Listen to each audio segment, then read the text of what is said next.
Uh, Good afternoon. My name is Bill Roberts. I'm the WEP chairman, and I'd like to. Is that on? That's on. Can you guys not hear me? No. So this is the business development lunch, and it's supported by the University Development.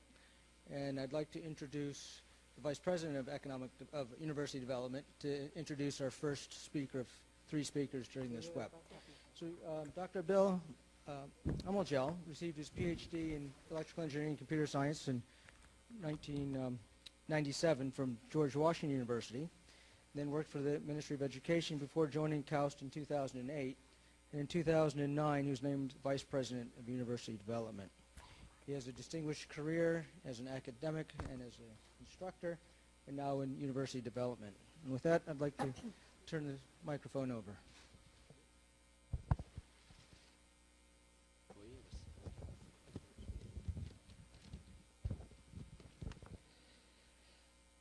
Hello, good afternoon.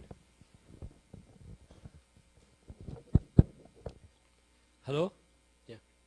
Distinguished guests, ladies and gentlemen, good afternoon.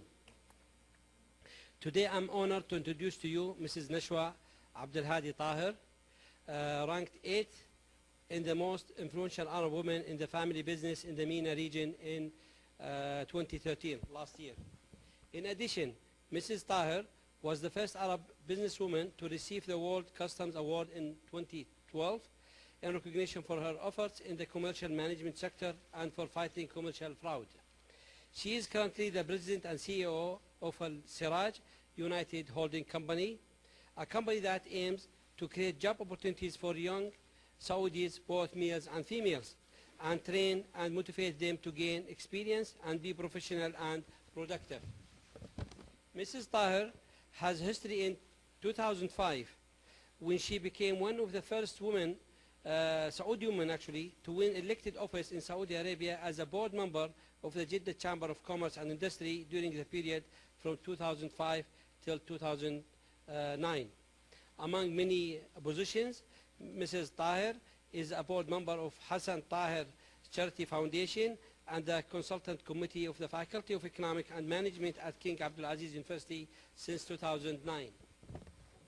She is active in many social programs and has delivered many lectures and speeches in the Kingdom of Saudi Arabia and internationally, covering topics related to women in businesses.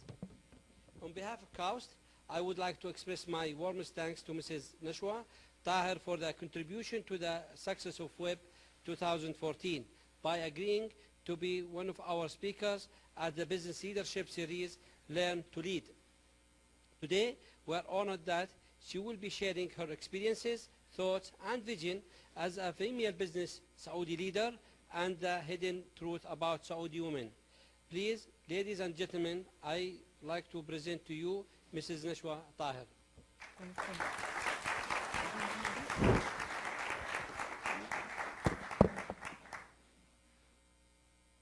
Hi, everybody. This is not my first time to give a lecture, but I really feel very proud to be among such unique and such intelligent people like you, and to be in a place like KAUST. I'm really very proud. Thank you for inviting me. Thank you very much. Bismillah ar-Rahman ar-Rahim wa salatu wa salam ala Sayyidina Muhammad wa ala alihi wa sahbihi ajma'in. Your Excellency, Dr. Abdullah Al-Marjil, Vice President of King Abdullah University of Science Technology, faculty, students, and honored guests. Assalamu alaikum wa rahmatullahi wa barakatuh. First, I would like to thank you for inviting me today to be part of the university's Winter Enrichment Program to unveil the untold truth about Saudi women. Against all odds, Saudi women are on an ongoing process of positive change. The journey of Saudi women towards change has started almost 60 years ago. Exactly on 1955, the late King Faisal bin Abdulaziz Al Saud and his wife, the late Queen Effat Al Sunayyan, may God bless their souls, introduced education by establishing the first private school for girls in Saudi Arabia, which was Dar al-Hanan in the city of Jeddah. 5 years later, it was officially accepted and women education was introduced for girls in the public schools all around the kingdom under the General Presidency of Girls' Education. Since then, public and private colleges and universities had been incepted for women, and scholarships has been granted for graduate education abroad. The kingdom has been focusing on the need of education as means of development since the late King Abdulaziz, knowing that the capital of any development lies in the preparation of human resources, especially in a country where over 50% of the population are below 25 years and 50% of the population are women. Education is a vital and strategic area and has been a priority for the last 5 decades.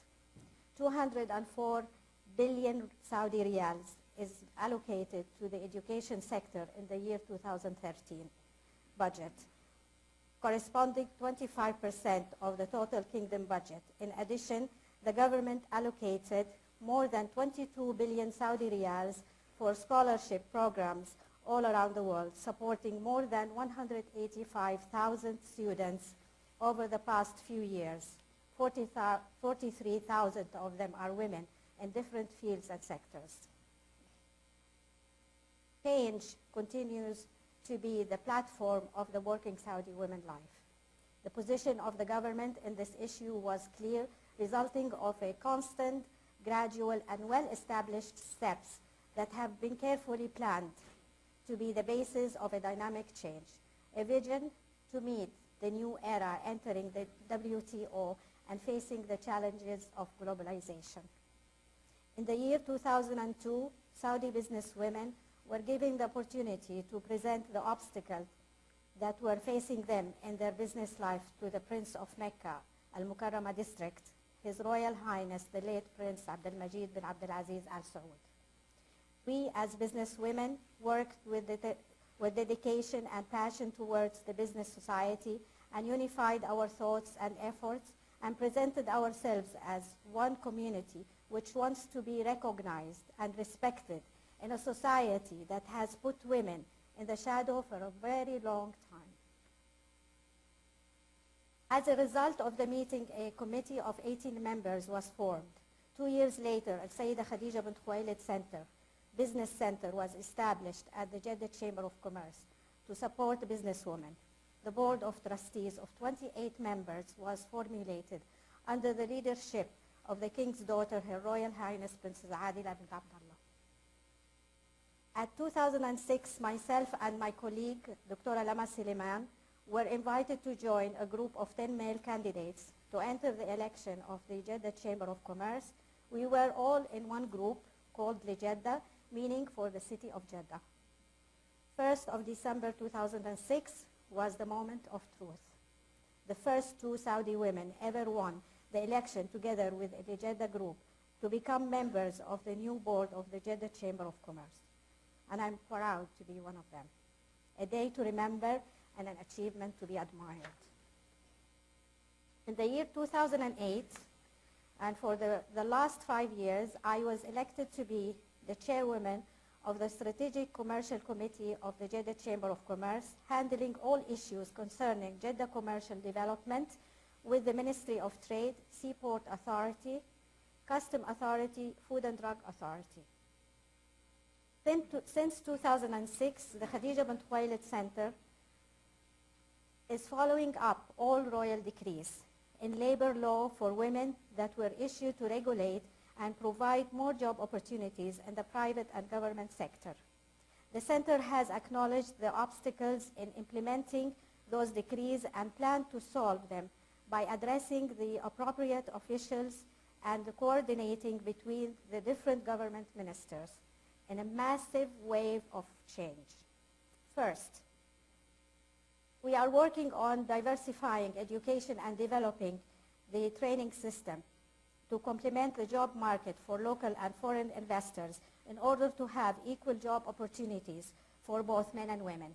Second, we are encouraging vocational training institutions to establish a world-class curriculum in order to produce high caliber and professional women to enter the industrial workplace. Third, we are empowering women by ensuring the right mechanisms are in place to implement government decisions which concern women in particular. Fourth, we are working on simplifying and modifying legislations to create a healthy investment climate and encourage businesswomen and foreign investors to invest heavily and be effective contributors in Saudi economic growth.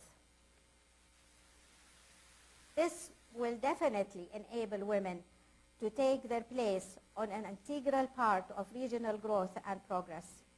Women remains to be a huge untapped reservoir of human potential. Restricting the participation of women in the economic life limits economic development and national potentials. It is true that Saudi society has its unique social characteristics. However, the Saudi government, under the leadership and wisdom of the custodian of the two holy mosques, King Abdullah, is building a balance between tradition and the continuous demands for the productive participation of women socially, educationally, and economically. Now, Saudi women are ready to move to the right track. Saudi society is ready for reform, and the government is supportive of the change towards a positive future for the women of Saudi Arabia. This is an opportunity for all of us to serve our own country in every way we can. A turning point dates in the history of Saudi women. 1997, Sharifa Al-Sideri, an amazing artist, won 5th place worldwide on one of her paintings in Florence, Italy. 2000, Dr. Samira Islam, first Saudi woman in the Islamic Arab world, was granted the Women in Science UNESCO Royal Worldwide Prize in Pharmacology.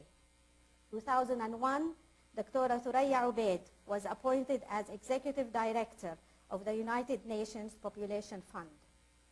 2006, Dr. Lama Sulaiman and Nashwa Taher, first Saudi women to win the election of the Jeddah Chamber of Commerce. 2009, Noura Al-Faiz was appointed as the first Deputy Minister of Education responsible for Saudi women's education. 2010, Dr. Khawla Al-Kuraya won King Abdulaziz Award for Excellence of the First Order in recognition of her outstanding contribution to cancer research at King Fahad National Children Cancer Center. 2012, Sara Attar, first Saudi track athlete to compete in the Olympics. 2013, 30 women were appointed by King Abdullah in the Shura Council, which advises the government on their new legislations. 2013, Bayan Al-Zahran became the first Saudi lawyer woman when she appeared at the General Court in Jeddah for the first time last November. And the list still goes on and on and on, and achievement still come through the years. At the end, looking back to the history of women around the world, we realize that in most countries, women struggled to seek for their rights. In some countries, like in the United States, women started their journey of freedom since 1848, 156 years ago. It was called the suffrage movement. They addressed social and institutional barriers that limited women's rights, including family responsibilities, lack of education, and economic opportunities. In the UK, for example, the formation of the National Union of Women Suffrage Society started in 1832, 181 years ago. As a Muslim woman, I am proud to say that women's rights were given to her from the birth of Islam since 1935 years ago. Islam has restored women's dignity and freed them from all tribal and backward thoughts and behaviors. Islam has privileged women by giving them educational, social, political and economic rights. A great example is the Sayyida Khadija bint Khuwaylid, the first businesswoman and wife of the Prophet Muhammad. She is our role model. A devoted mother, a supportive wife, and a successful businesswoman. Another example is Asma bint Yazid, who was one of the women who revealed her oath of allegiance to Prophet Muhammad equally as men in order to complete the allegiance. It is time now for us to bring this history back again. Thank you very much.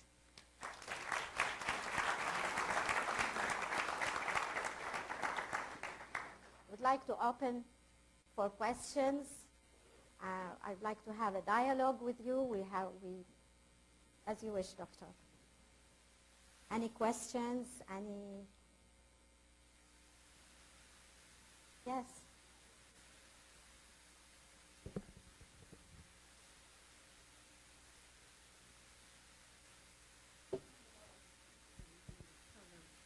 What do you think is the highest challenge for them when they finish the higher education to succeed as an entrepreneur or Job opportunities, you mean? Yeah. Yes.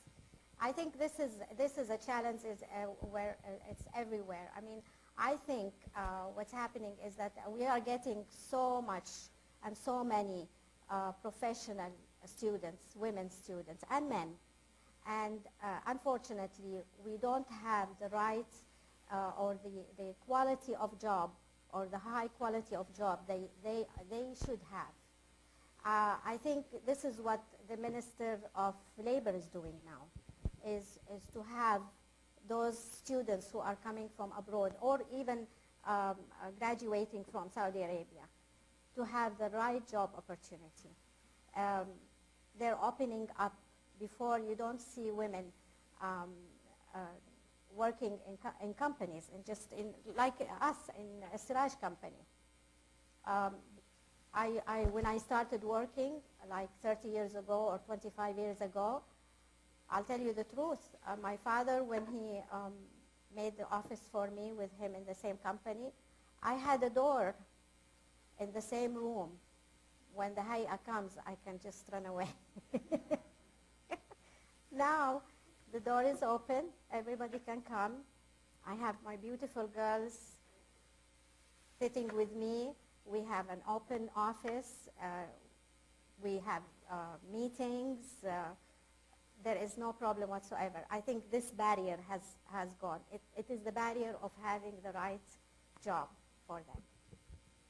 I would like to ask a question. For you, as people coming to study here in Saudi Arabia for the first time, what do you feel? What do you think? Are we exactly what the media is talking about, Saudi women? Please, go ahead. You have the microphone with you.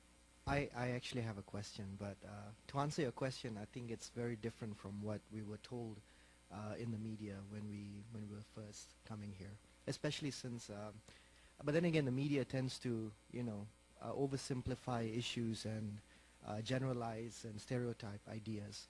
So I really think that what's portrayed in the media tend to be very skewed from what's really represented in the society. My question actually is, I noticed that a lot of the achievements that you have outlined is mainly women in Jeddah or in bigger cities. The question I have is, how does the government or the Saudi government see women in the more rural areas where really the level of education is much lower, in like many other countries, I mean the United States or Europe, where they seem to be more oppressed and have less rights? What would be your comments beyond that? Okay. Thank you. First of all, I think those areas you're talking about, they have the same level of education in the big cities because we have government schools and we have one curriculum. So everybody is studying the same curriculum. Getting to universities, I think the government is putting a lot of money to make universities not only in the big cities but also in the region. most of the big universities we have dorms, and the girls can come and stay. I remember when I was in school in Dar al-Hanan, the one that King Faisal has incepted, we had a dorm for the girls. They used to come from Taif, and because they didn't have schools there, and they used to come and study with us. So this is something, it's going on and on and on. So the level of education to university is not a problem. The problem is the mindset. The mindset of the people who are living in those areas are different than the ones in the city. And I think this is everywhere around the world. And, but I still believe that a lot of them want their daughters to continue their study. And they want them to work. Maybe not as open as we are here in Jeddah. Jeddah for me, and I think for the government, is a trial place, a trial city, because we are more, we are from everywhere around the world. We are open to Hajj, we are open to Umrah. It's a more cosmopolitan city than Riyadh, and then maybe the Dammam is like us for a certain, but always Jeddah is the testing for any decree, for any regulation. It's always they test on us. We're a guinea pig, but we're doing well. We're doing well, alhamdulillah. Any of the women wants to ask a question? I can see the men are asking. The women are not asking any questions. Go ahead. I worked in the elementary school here at KAUST, and I noticed that important impact for the young women here are role models, whether it be from your nation or others. And I was wondering if there's any formal or informal mentoring programs that you know of in place. Have you considered those? We used to have in the, you're talking about elementary school or higher education? Anything. Okay. In the Chamber of Commerce, they used to have an incubator, a business incubator. It's not working anymore, and we have made another one in King Abdulaziz University. I'm not sure where they are now, but I know that they have mentors as businessmen or businesswomen, as accountants, as academic, to mentor them, to mentor the business idea into the right track. If you need any questions or any help in this, I can lead you to the right numbers or the right person to do that. It could have a program. They could have a program to be set with KAUST here, but I'm not sure how the mechanism here in KAUST to do such a thing.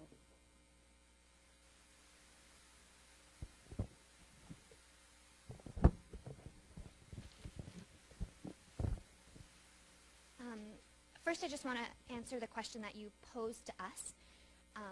I've been here for 4 years now, since the beginning of KAUST, and my very closest friends are Saudi girls that live in Jeddah. Okay. I love Saudi girls. Like, I think they're fantastic. I mean, what I thought before was that they weren't very well educated, that they were a bit more oppressed, and that's completely not the case. Like, they are very educated, what I really like is that they're very respectful, and modest, and they have a lot of good thoughts that they're sharing. So my best friends are Saudi girls. So I'm happy to hear very, that. very happy to see that. My question, though, is where you see the next milestones for Saudi women here. I mean, a lot of people always say driving, but do you think that's really necessary now, or when do you see that happening, and what do you think would be the next milestone for women? I'll tell you the truth about driving. I know that the world is, it looks like, they're just, the most important issue now is Saudi women driving. I don't know why, but I don't think it's the problem of driving or not driving. It's the problem is having the choice to say yes or no, having the choice to drive or not drive. Maybe if they They allow us to drive. I might not drive. I don't want to look for a parking around the building or whatever. I've been driving all over the world, and I know how difficult it is to find a parking, especially here in Jeddah. So it's not. I think we have more important issues. We have unemployment, very high, 27% for women. We have poverty. There are legal issues that has to be solved for women. I think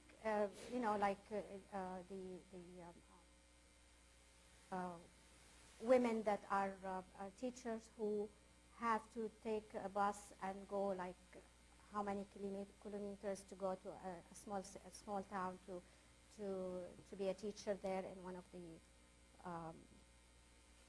schools. I think these issues are the ones that I am looking at now in front of me. I think we need to really solve these problems. There are other issues that is men and women that we are still struggling in, which is commercial issues. Like I'm handling the port now for the last 5 years. It's a dilemma. It's a dilemma there. It's really a big problem. There are a lot of decisions that has to be taken.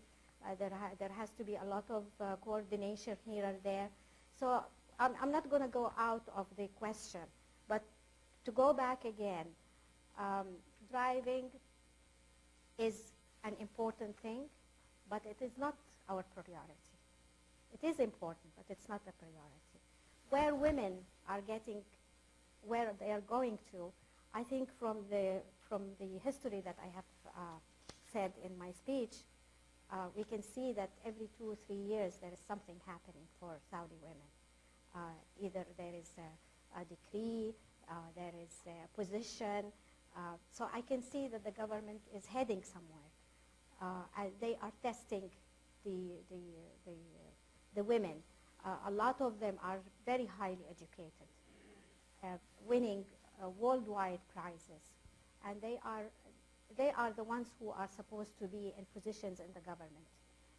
I don't think it's going to be a long time for a minister of a women minister in the government.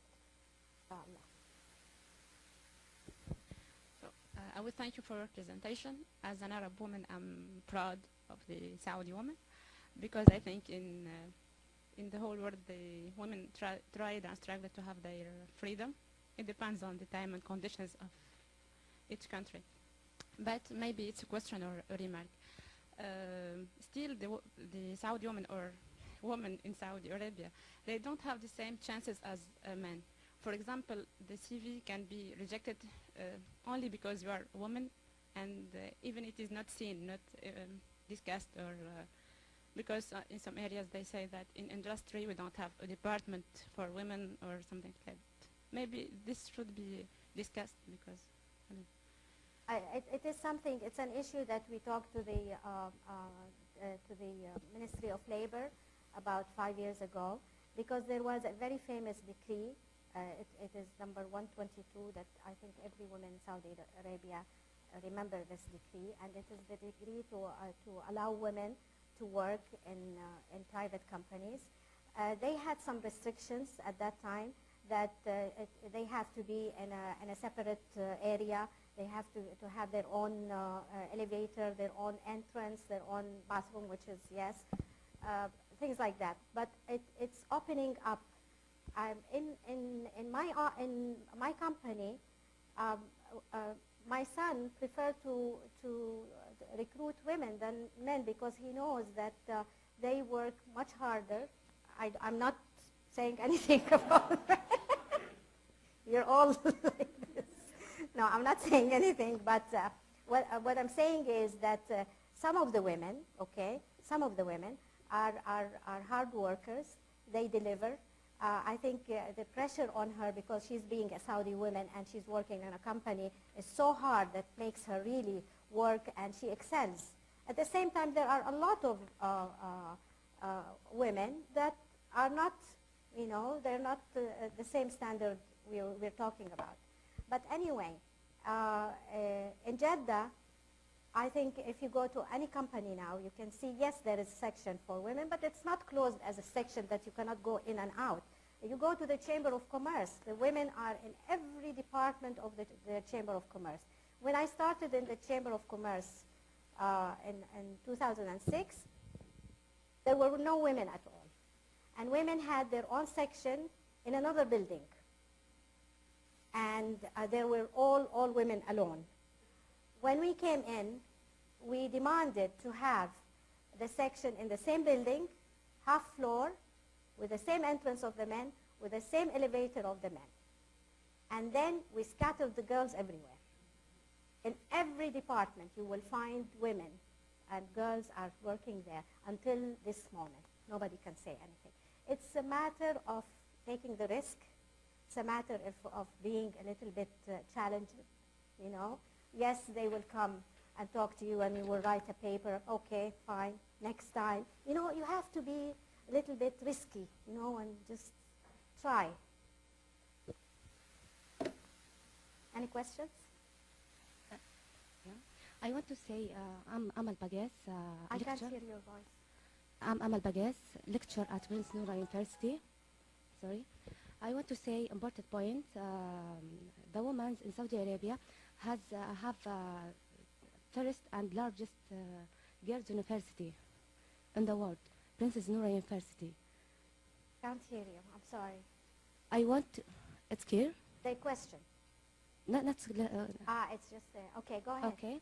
I want to say important point. The women in Saudi Arabia have the first and the largest girls' university in the world. It's Princess Noura University. It looks like a cost for the building, but has trains as public transportation. I'm abroad to enjoy it. Also, I hope to visit it. Yes. Princess Noura University is the biggest university for girls around the world, and it has all kinds of subjects for the women to study, which was not allowed before. Now, all universities have most of the subjects in them, and it's in Riyadh, which is, as we can say, that Riyadh is a more conservative city, but I mean they have the biggest university for girls in the world. Okay, so thank you very much, Dr. Nashwa, for your presentation. I have only one question. What are the criteria for the successful CEO Saudi woman? Only 3 criteria. Only 3? Yeah. We don't have time, I think.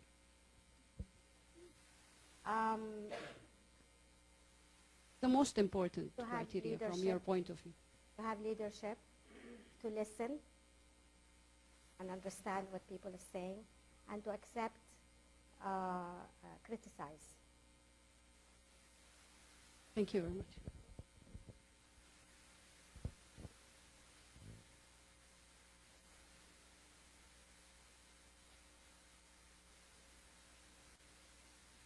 One more question.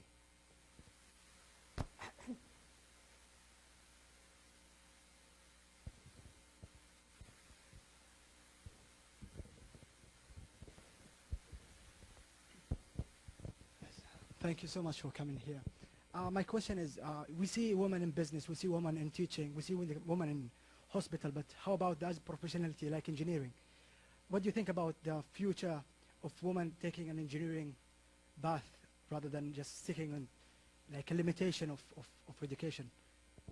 There are plenty of women engineers. There is, it's not as big as education. Education is a big bulk. And this has been known for a very long time because this is how the government wanted it. But then things has changed. But there are engineers. There is the Dar al-Hikmah and the Effat College. Effat University now. They have engineer sections there. And I think they are working with one of the, they have an affiliation with the biggest universities in America, in the US. I'm not sure what exactly. And also they have political science, which is the first one. And I think it's Dar al-Hikmah with Tufts University. It's opening up. A lot of girls that I know went to the States, they are studying engineering. Now, coming back here to work as an engineer, it's going to be a challenge, for sure. I mean, an engineer is not only working in the office. You need to go on site. Working on site, being with the construction people and the labor is a challenge for a Saudi woman.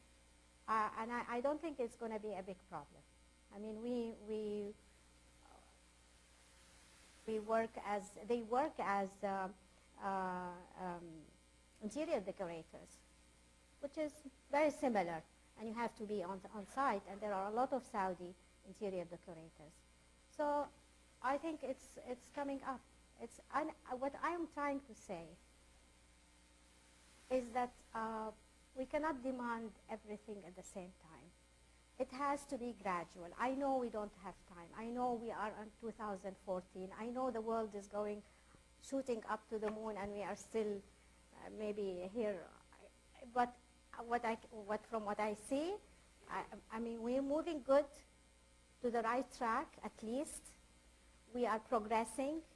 We are, at last, we are recognized in a country that did not have anything for women 60 years ago. We did not have a battle with the government like this. You know, we didn't have to walk in the streets and ask for our rights, because our rights are there, but we just needed for people to understand and to recognize our education and our thoughts. Please. Just want to add, King Abdulaziz University also has an engineering college, electrical engineering college, and for sure KAUST. Thank you. Yes.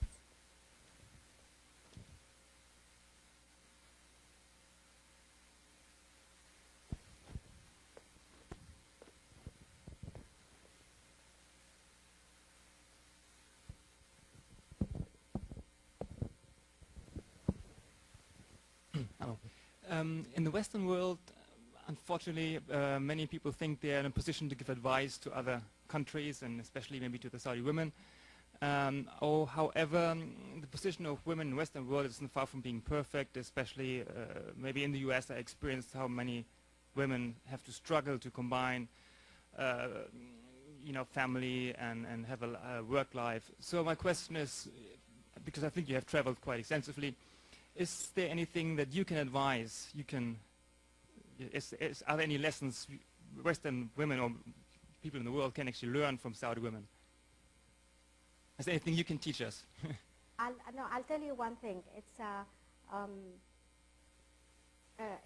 a very, very difficult balance for women to balance between the family and between her work, between her kids and between her success.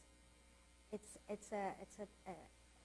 a challenge, and it needs a lot of thinking, because if in any point you really miscalculated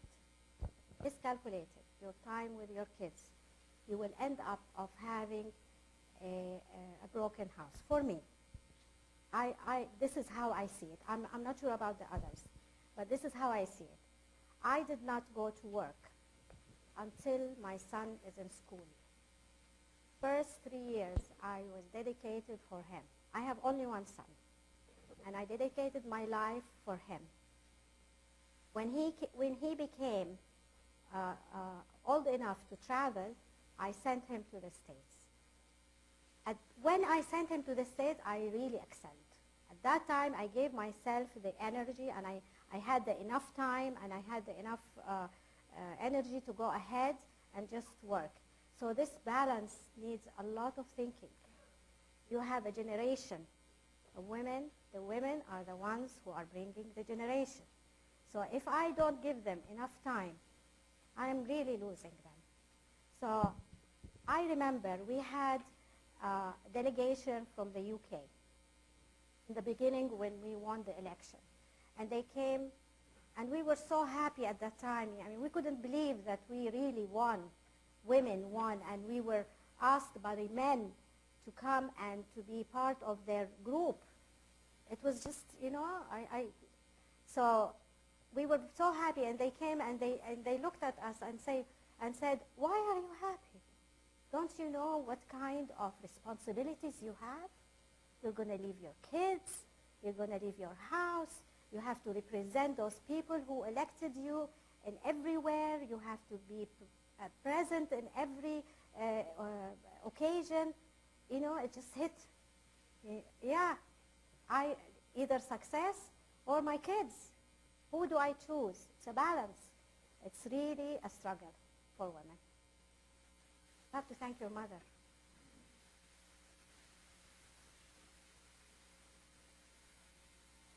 Any questions? Any of you went to Jeddah, or you just live here in the campus? You go to Jeddah? What do you think? Somebody can tell me?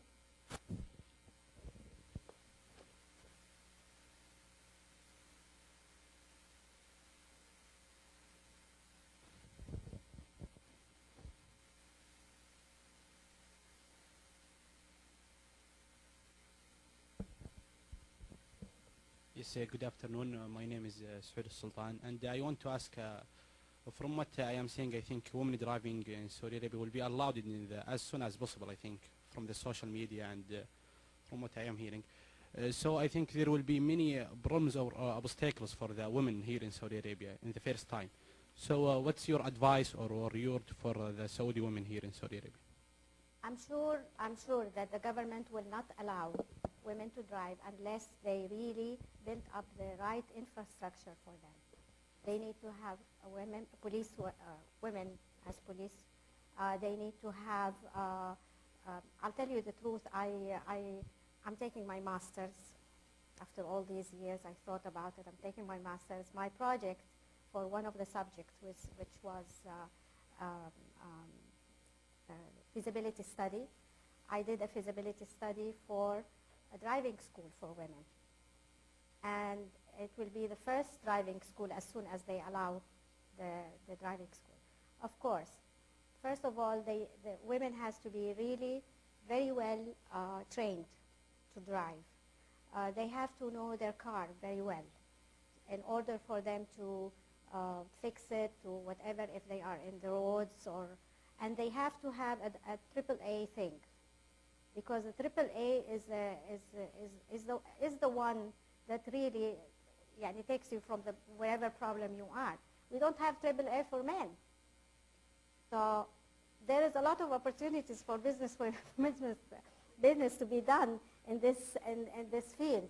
But at the same time, we have to really be sure that women knows how to drive and knows how to handle crisis while she is driving, especially if they allow driving between cities. I'm not sure whether they allow it for the first period of time, and whether, I don't know about this, not allowing them to drive after 7 o'clock, and they have to be over 30 years, their age 30 years. If they do it 40 years, then nobody will drive.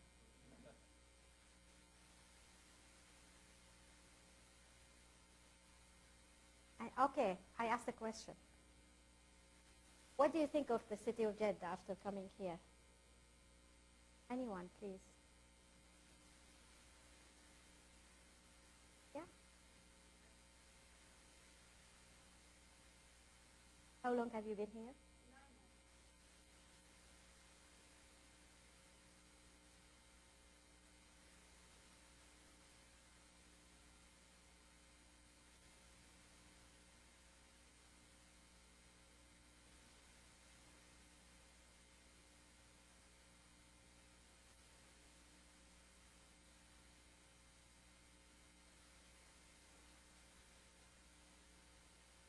Yes.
want to hear more about it. Can you tell me more about the media talking about Saudi women?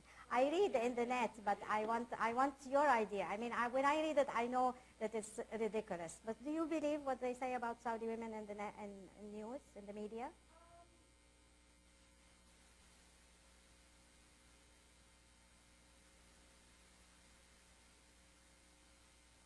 Mm-hmm.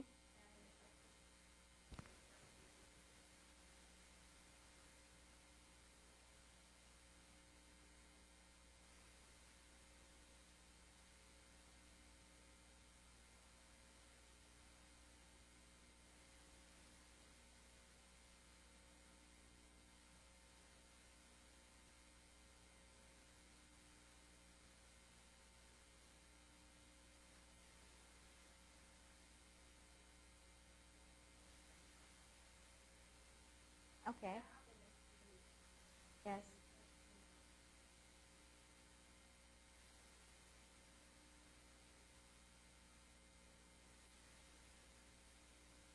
Yeah.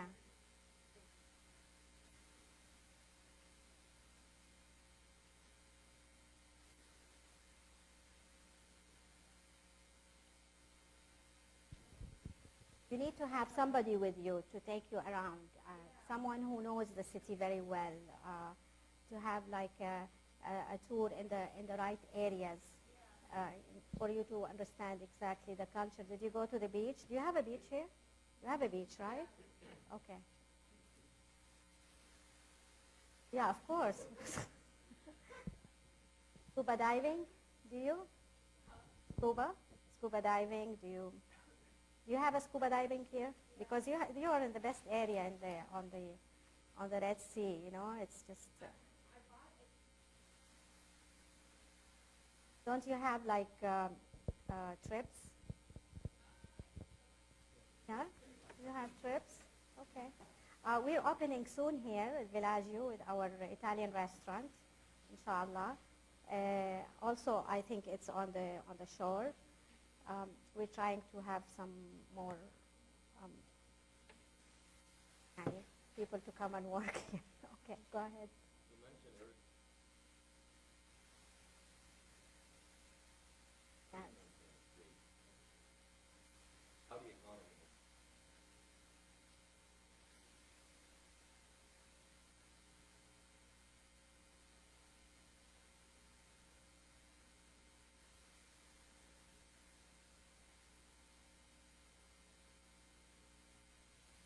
Absolutely.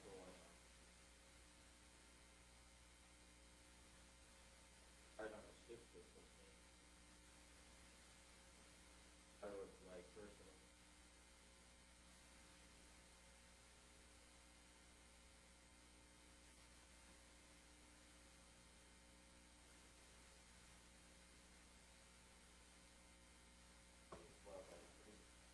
It is.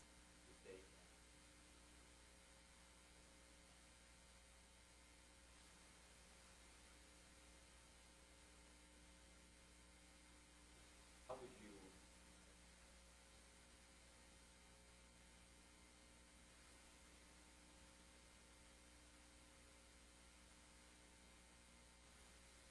how do you think that can make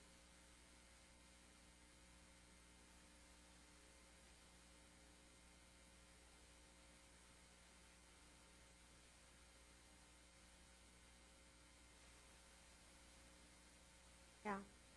It is very difficult. I'll tell you the truth. It's very difficult to balance. It's very difficult to, you have to have enough time with your kids. You have to have the right time with them because they even have limited time. I mean, they're not there all day long and you're not there all day long. So it has to be balanced. I think it's a choice for the woman herself, whether she wants to have a superior position, مثلا, a superior position, then for sure you have to have somebody to help you in raising up your kids, because you cannot just leave them for hours. You want to excel in your work, and you want to be in a position that needs demands most of your time and your thoughts, because when you come back to the house, you are shattered. So do you have time for them to sit with them and at least study with them? Or these things have to be really balanced. I think it's back again to the person's personality and back again to the person's vision, to what he or she wants, and the balance between the mother and the father. It's not only the mother. I mean, we cannot put everything on the mother. She's a giving person, but he has to be a giving person also. Okay, well, I think we're about out of time. So let's thank Ms. Nashwa again. Thank you very much. Thank you. Thank you. Thank you.